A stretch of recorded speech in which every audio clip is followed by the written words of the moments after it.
So Dihessa here. In this video, I am sharing something with you that I had to think about long and hard before putting it so publicly on the internet, simply because it's something quite intimate.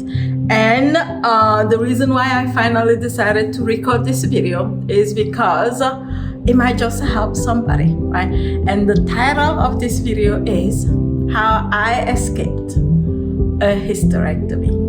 And what I'm sharing with you in this video is how it even came about, what happened during that time, the energetic consequences of anything that has to do with touching our womb, a hysterectomy, or anything around that area of our bodies. And I'm going to share with you the only two things that I did that got me not having to have a hysterectomy anymore. Now, before I get started with this video, there's something that I wanted to say. This video is not about saying how bad modern medicine is, bashing doctors or anything like that.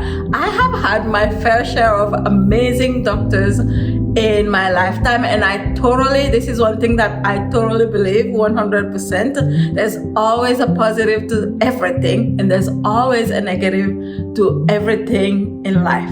With that said, I also totally believe that we have to be our best advocate when it comes to our bodies, and I totally believe that we also have to be, instead of our doctors being the experts of our bodies, as much as we can put ourselves in their hands, the most important expert of our own body has to be us. The most important expert of your body has to be you, which means we really have to pay attention to our bodies. Only us really can feel and know if we are paying attention what is happening inside of our bodies, right? So I wanted to say that before I get this video started.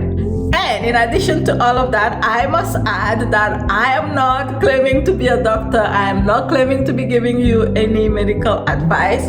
I am simply sharing my experience with you. So with all of that said, how did this whole thing start to begin with, right? So I wasn't having any symptoms. There was nothing going on really. Like a few months ago, I just decided, it has been a while since I've done a physical. Why don't I just go and get a physical done, which I did, and which one thing led to another. I ended up having to do like this imaging thing in my womb area, and they found a few very tiny actually fibroids in there. And then I actually had to go to the gynecologist for her to tell me what was going on. And for me, I wasn't worried about anything at all. I was like, oh, this is just going to be a simple thing, maybe there's something, she's going to give recommendation. So this was actually the first time I was meeting this particular doctor. And again, like I said before, I wasn't worried about anything. I was actually smiling and laughing and making jokes and all of these things when she came. And then within just a few minutes, we went from, you have fibroids, we're going to do a biopsy, you have this thing that's located in what she was calling the cavity, and it's because of that you are bleeding a lot during your periods. And the thing is, I had noticed for a few months that I was bleeding so much more than usual when it came to like me having my period, and I actually wondered why that was, right? And part of me was like, well, maybe it's probably because I'm approaching menopause. Maybe that's one of the symptoms of like going towards menopause. So, but I didn't think about it much. But I know for a fact that I was bleeding a ton. Like I was bleeding maybe 4 or 5 times more than I usually did, right? And so that is the thing that alarmed her. And she gave me 2 suggestions. One suggestion, which she was heavily leaning towards, was a hysterectomy. And the other suggestion was she can just go in and simply remove the fibroids that was inside of my cavity so that I didn't bleed as much, right? So from the get-go, for me, I was like, if you run, like, I actually had to ask a lot of questions.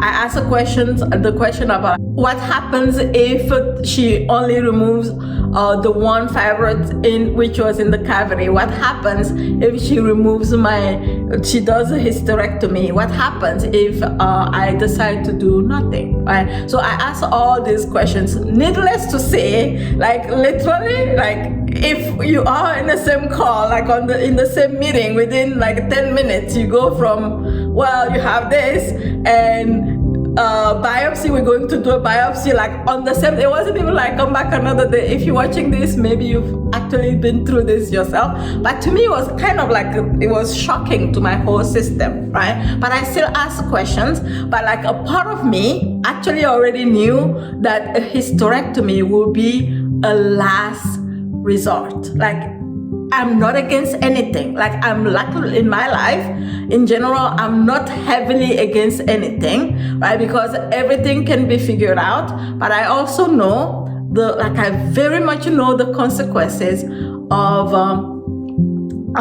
what a hysterectomy can do to you. Case in point, even the biopsy that she did, just that little biopsy that she did on that day, it took me a couple of weeks to energetically recover from that, right? So I have been doing this work for quite a bit now. I know how important the second chakra energy is for our health, for our stamina, for our, even like our spiritual growth, for our evolution and all that, right? So in this video also, if you've already had a hysterectomy, I'll share with you towards the end of this video some of the things that, if it was me, I would be paying attention to, that I will be focusing on. The number one thing that I will be focusing on, because you can recover the energy, but you have to do it intentionally, right? The number one thing I will be focusing on if I did have a hysterectomy, right? And again, I am not heavily against anything, and in all honesty, even though it changed for me and I didn't need to have a hysterectomy anymore, you never know what can happen, right? This is why I am never heavily against or never heavily for anything in life in general. But at the same time, I trust my intuition very, very, very much, especially when it comes to my own body, right?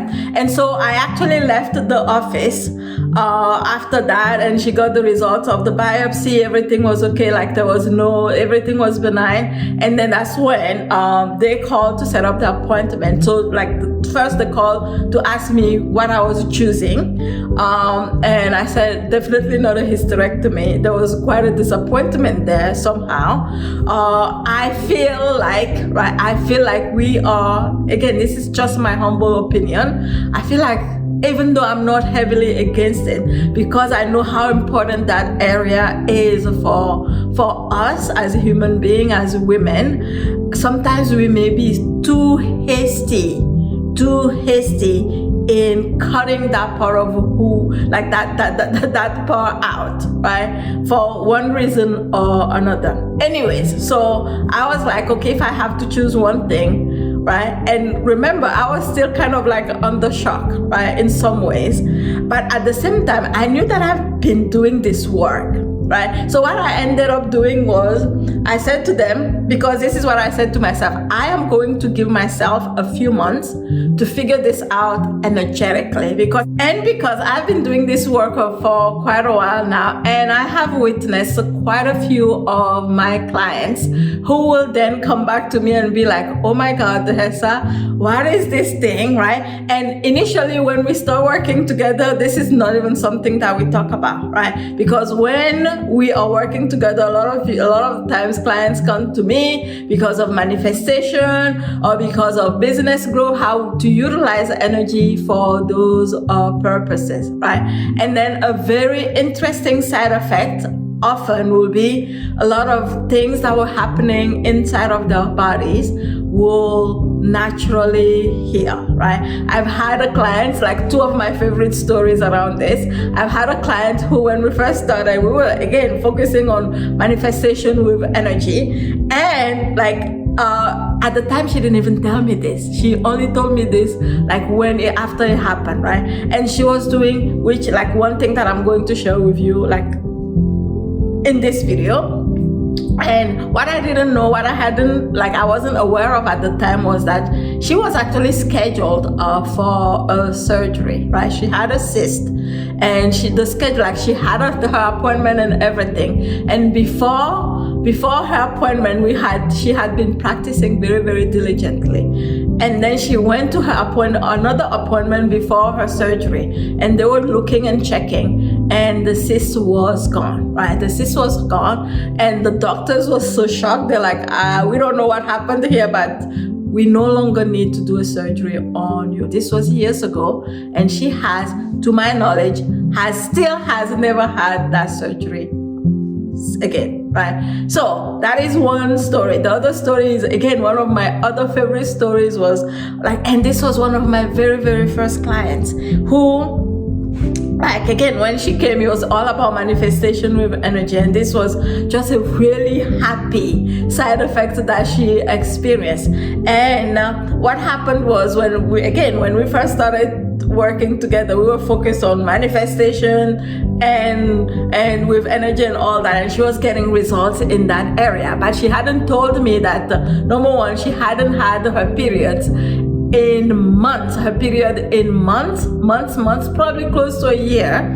And at the same time, she and her husband were trying to have a baby. And because she hadn't had a period in so long, she didn't have much hope that she could get pregnant, right? And then a few weeks into doing this work together, I remember this, I've never seen anybody so happy to have her period in my whole entire life. We celebrated so hard on that call when she's like, Dihessa, I have to tell you something. And that's when she told me the whole story. And now as we speak, she has a healthy, I believe her baby now is like 5 years old, her son, 4 or 5 years old at the moment, right? And that's one of those things. So like when I was going through this, those were the things that I was thinking of. And I was saying to myself, okay, we can figure this out.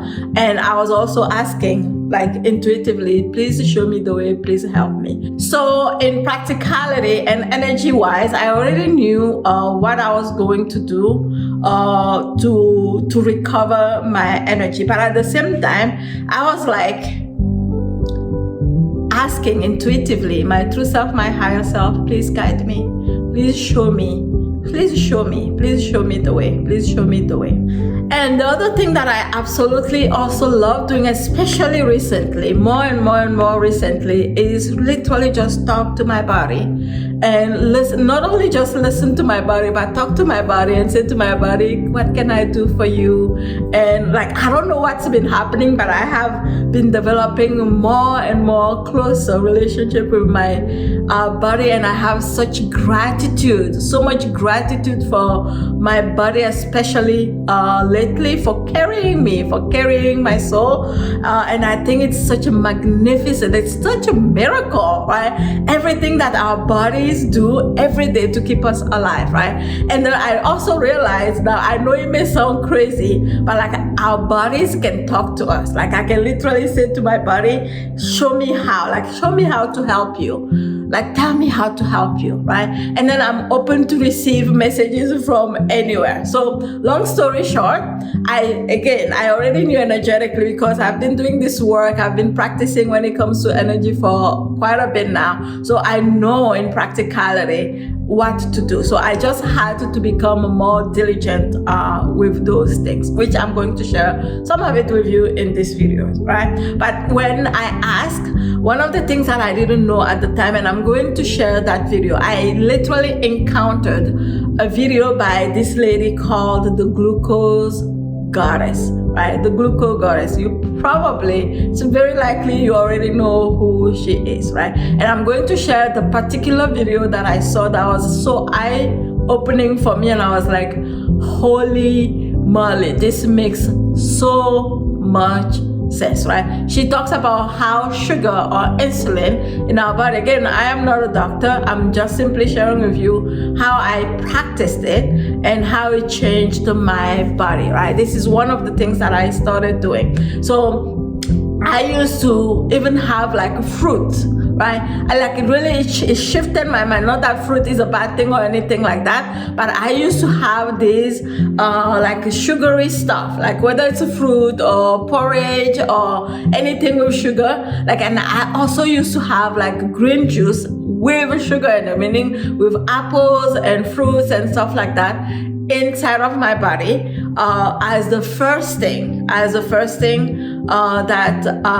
I was putting in my body. So how I shifted this from what I have learned from her, right, is that like it's how like sugar or insulin fluctuates in our bodies depending on in which order we eat our food. So I literally shifted from having juices or fruits as the first thing in inside, like in the morning, to having, I could even have like just a vegetable juice or like a cucumber juice or something like that, but that's not what I do. I'll just slice like a cucumber or like a broccoli or something, like some vegetable that I'll eat before I eat anything. And so her whole thing is, if you eat vegetables first and then you add protein and then you eat fruits and carbs and stuff like that, it really slows down how insulin is released or sugar is released in your body. Don't quote me on any of this, right? Again, I'll share the video for you in the description so that you can go watch it yourself, right? But what was really, really interesting about that video is she was relating sugar levels and insulin levels in our bodies with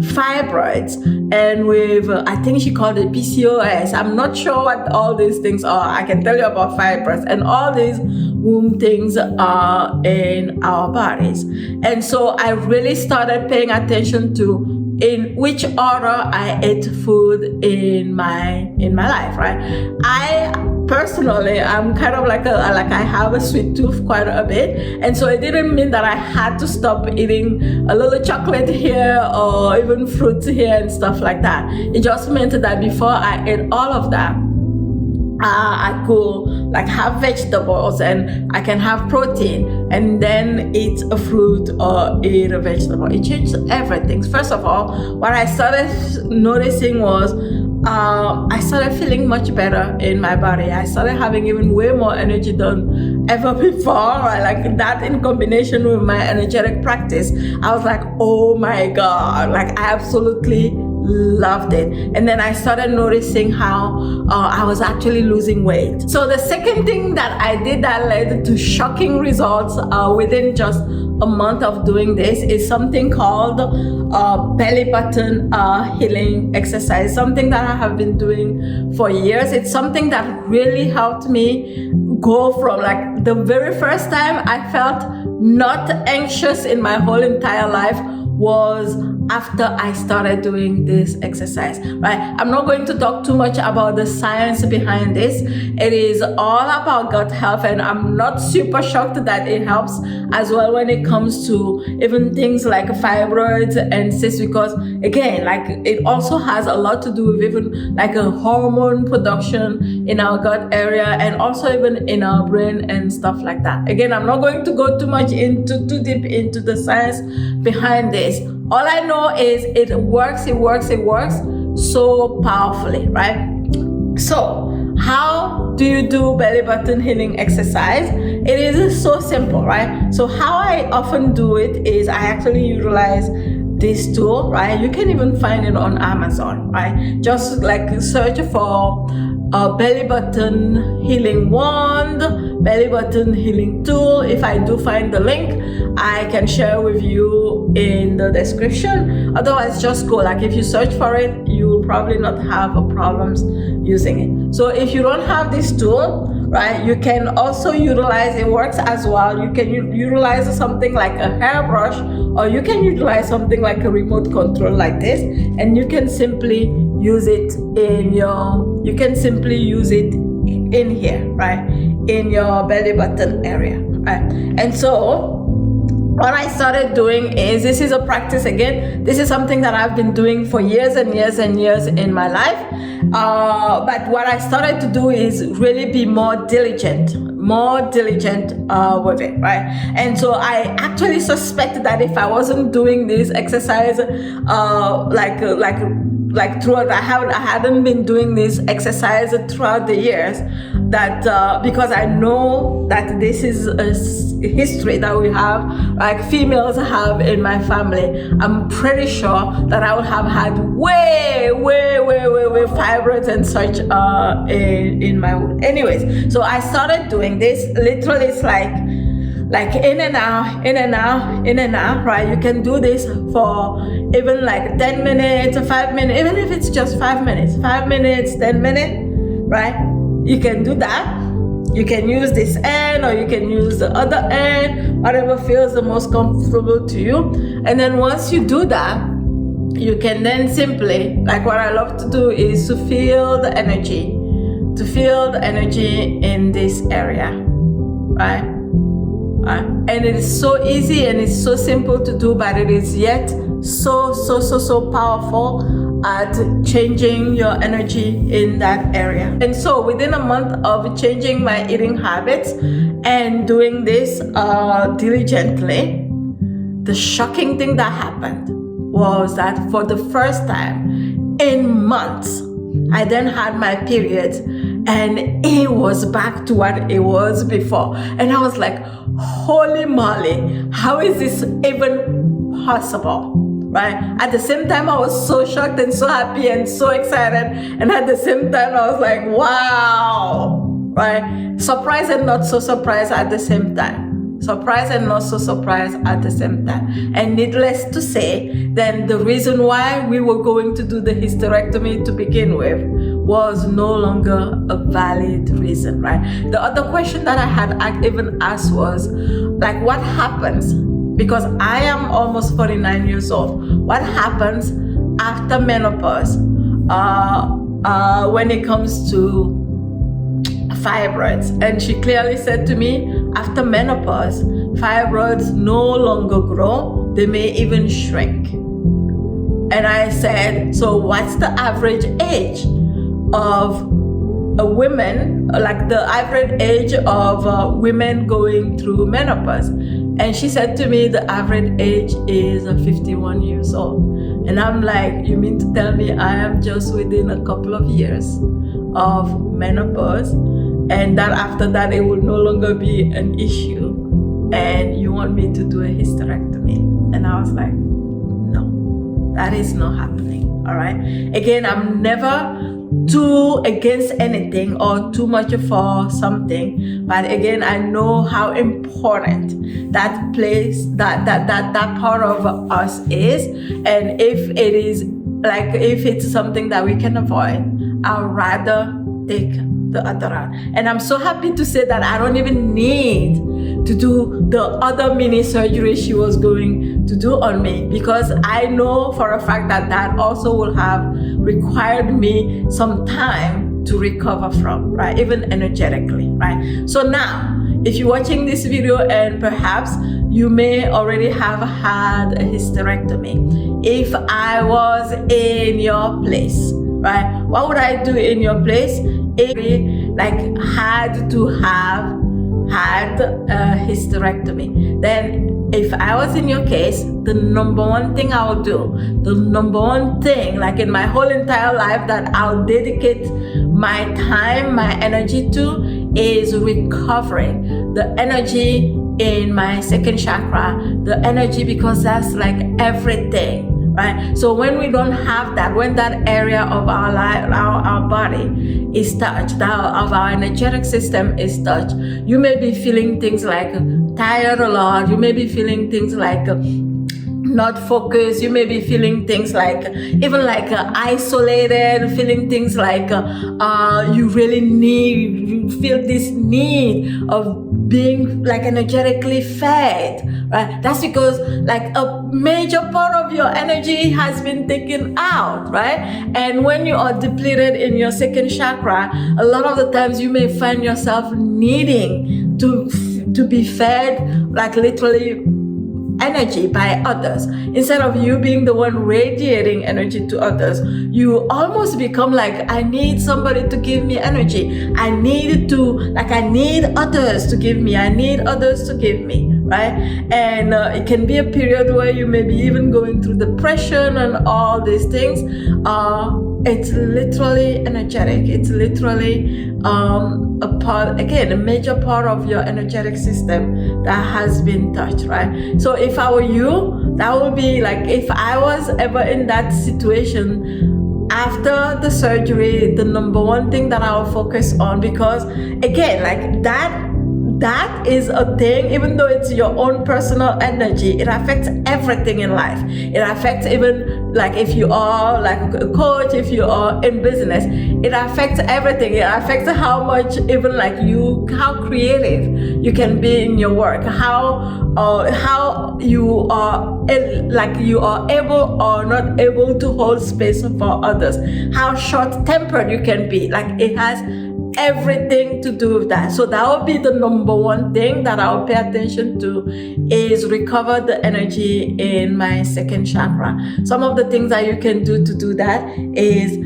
one thing that I just shared with you, belly button healing exercise. You can do breath work, like breathing inside of like deep breath work in your womb area, and really like opening up, right? A lot of the times when that happens, it can make even your gut area a little bit tight, like make the gut area, because when your gut area becomes tight, it is very hard actually to then accumulate energy there, right?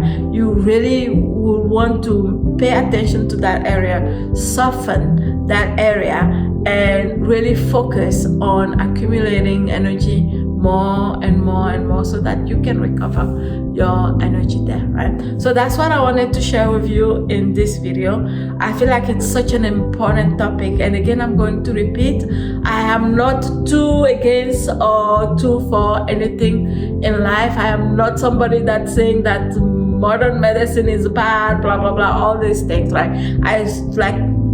I strongly believe that any experience that we have in our lives, we create for ourselves, and we create for our own growth, if you want to say, right? And so if I find myself in any situation, I always have to ask myself, is this what I want? If this is not what I want, what is this here to teach me? What is this here for me to learn, right? One of the things that I have deeply learned from this is really paying attention, really being in our body, being in our bodies, and really even just having appreciation for all that there is, right? For amazing doctors that I have had, and it's not even that this doctor is not amazing in her own way. It's just, like I can also appreciate that I can disagree with the way that she wanted to do things, and that really also, like, I feel so grateful to myself that I gave myself that time and space to first digest everything that was going on, and second, ask for guidance and just follow the guidance. I don't know what's going to happen from here moving forward in the future, but what I know is that I'll continue to pay attention to my body.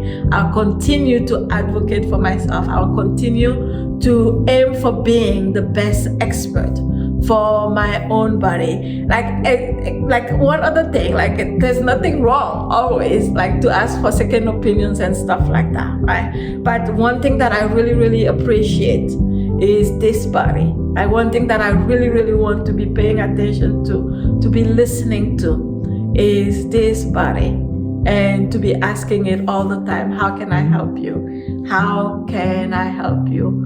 Guide me in what I can do for you, and all these other things. This body has given me a chance at life. It's giving me a chance at life. It's giving me a chance at spiritual growth, spiritual expansion, and it's giving me a chance at growing, if you believe in that kind of things, which I strongly believe in, growing my soul.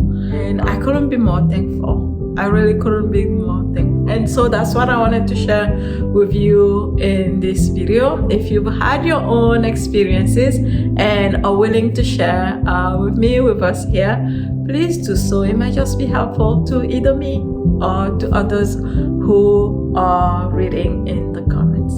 I'll see you again soon in a new video. Bye.